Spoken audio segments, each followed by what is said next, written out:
Union. Donald Trump chose steel as his tariff war battleground with Europe. The European Union quickly returned fire.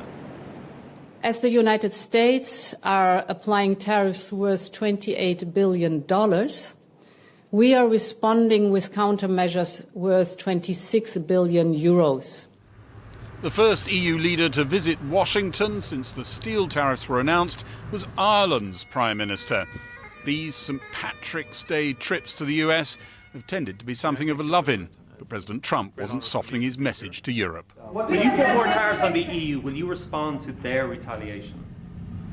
Oh, of course I'm going to respond. You will retaliate with more tariffs. The problem is our country didn't respond. Look, the EU was set up in order to take advantage of the United States. Including Ireland? Is Ireland taking advantage of the US?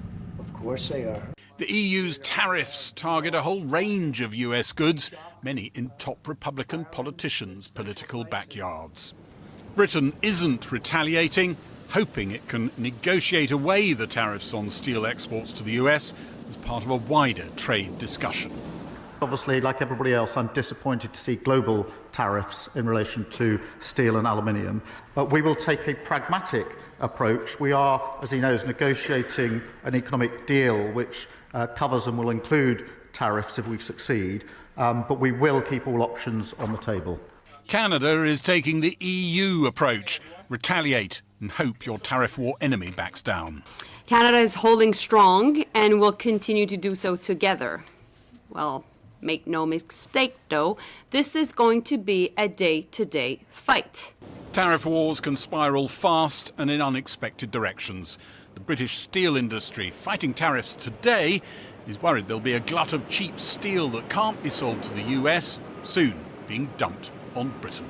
Your worry is that EU defences will go up against dumping by countries that have got cheap steel, but free trade Britain won't, and it'll all flood in here. You want a tariff war here? Absolutely. We want as robust tariffs in the UK as they're proposing in the EU. And you hate tariffs, you hate the ones that have just been introduced, but you want us to introduce some.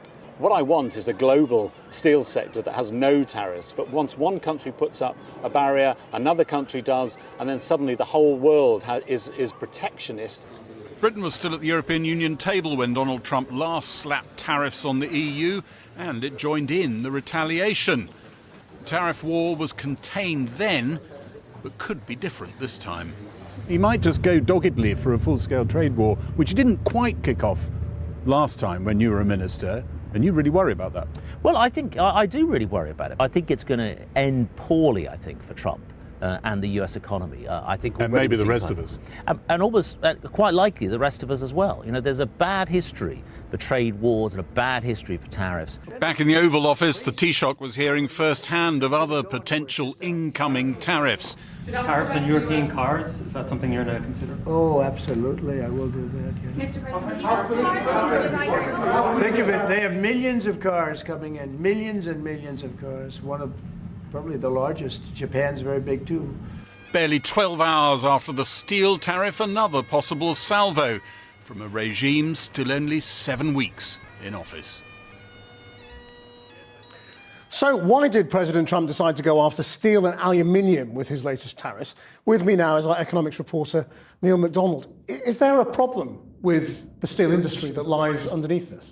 There's been a global row about steel output going back for many, many years. And it's not clear whether President Trump's tariffs today are going to end that. So last year, nearly 1.9 billion tons of crude steel was produced worldwide.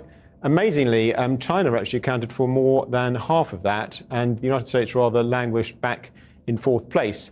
Now, just to show you where the UK came, you're going to have to give us a little bit of a minute, because there we are in 35th place. Now, to be fair, we would once have topped that chart, but you'd have to go back about 150 years to get there. Now, of all this, there's global overcapacity. It's estimated about 550 million tons, which many people blame on Chinese overproduction. And the United States, the UK, many countries say that this has undermined their industry and led to huge job losses. So does he have a point, Trump? Well, clearly there's a problem. The United States does import about a quarter of its steel. but a lot of that actually comes from Canada, from Mexico, from Japan. So today's tariffs will actually hit countries who say that they themselves are falling victim to the overcapacity we were just looking at, and that includes the UK. The steel industry here really wants the British government to push the line with Washington. Look, we are not your enemy. We should be your ally in doing something about this overcapacity. Is that likely to work? Not yet. I think partly because we may be underestimating just how radically President Trump wants to reshape the US economy and therefore the rest of the world. I mean, just to show you the US deficit on goods this century getting progressively worse, last year hitting $1.2 trillion. President Trump's plan to close this gap seems to be not make the USA more efficient and export more, but rather use tariffs to pull production back in to the USA. So steel, cars, pharmaceuticals, everything, reverse decades of economic history. Where that leaves everybody else, including the UK, is less clear. Thanks, Neil. Well, returning now to Trump's tariffs, in particular those imposed on steel and aluminium today, I'm joined by Labour's Liam Byrne, who's chair of the House of Commons Business and Trade Committee, and the Belgian MEP Kathleen Van Bremt, who's vice chair of the European Parliament's International Trade Committee. Can I just begin with you? Explain why Europe feels the need to retaliate. Well, let me first say that it's Trump that is starting this trade war, and it's not the first time. He did that when he was in office for the first time, and we then also retaliated, and we decided to do so at this stage. We strongly believe that we first have to react, make sure that the Trump administration knows that the very powerful European internal market let themselves not be bullied.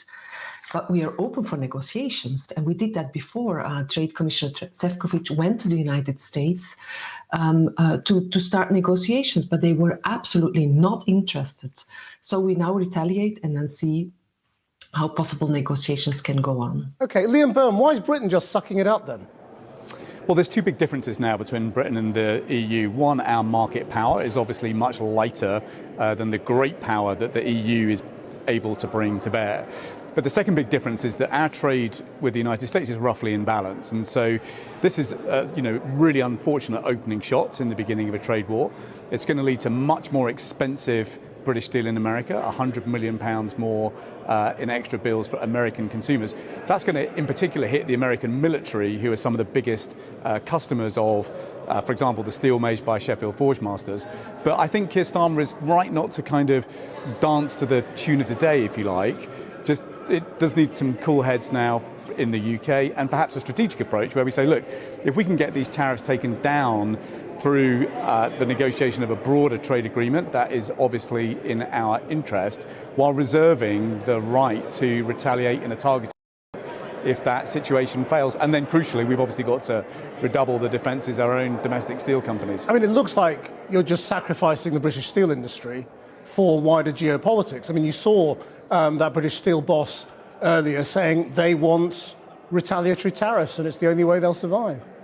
Of course, but as I say, I mean, I don't think it's the right strategy for the British government to dance to the tune of the day. I mean, I think we should be trying to take down these tariffs strategically as part of a bigger trade agreement.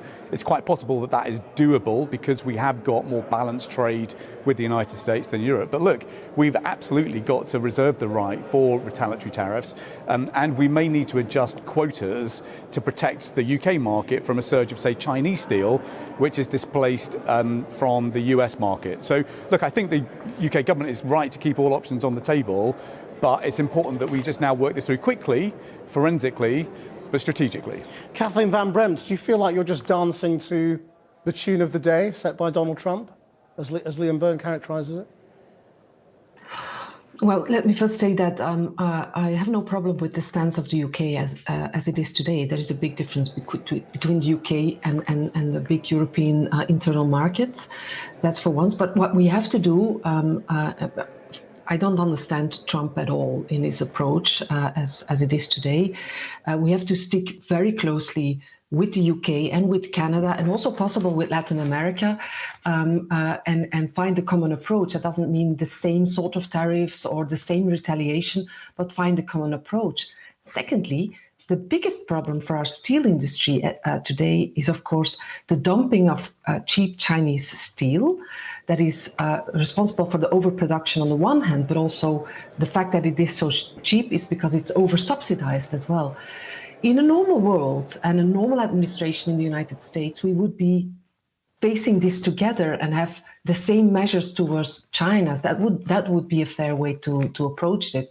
But okay, that's not the case, and Europe will pursue its own measures. And I keep on saying we are open for the dialogue with the United States, but on an equal level playing field on the one hand. And if he retaliates, as he's suggesting he will Europe up its own retaliatory tariffs? I mean, is this war just going to escalate? Well, we will do whatever it takes to de-escalate, but we will not let ourselves be bullied. That's one. Second, the European Union also has other options than retaliate only by tariffs. We can also look into intellectual property right issues. We can also look into issues related to the tech giants and their impact on our democracies. So we have a wide range, and we will pick and choose what has the best effect on the Trump administration, as we also look when it comes to measures to hit in very particularity. Liam Byrne, just finally, I mean, if the steel industry in Britain gets into trouble, you agree it would be wholly wrong for the taxpayer to have to pick up the cost of Trump's tariffs, I presume? You know, do you not worry that the voter who is increasingly sceptical about Trump, people were furious about the way he treated Zelensky, are going to start expecting you to stand up to him at some point in time? Absolutely, but I don't think retaliatory tariffs are necessarily going to deliver that. I mean, it's absolutely right. The bigger problem that the steel industry has got is huge overcapacity in China. And so us joining together with the European Union in what's called the Carbon Border Adjustment Mechanism is one of the big moves that we can make over the next year or two. If that reset brings us together on this, that can actually provide a common UK and European defence against some of the over-subsidised Chinese carbon. But look, we just don't have the same kind of tools at our disposal that the European Union has. The European Union, because of its market power, has a cudgel. The UK has got a kind of stiletto. And we've got to sort of use both of those instruments in parallel, in tandem, in coordination, in order to try and get President Trump to take those tariff barriers down. This is bad for America. It's bad for American consumers. It's bad for American workers. It's bad for the global economy. There is a shared interest in getting President Trump to take this down, not least because, of course, when our economy shrinks, that means that there is less budget available to step up defence spending, which is exactly what President Trump would like us to do. Liam Byrne, Kathleen Van Bremt, thank you both very much.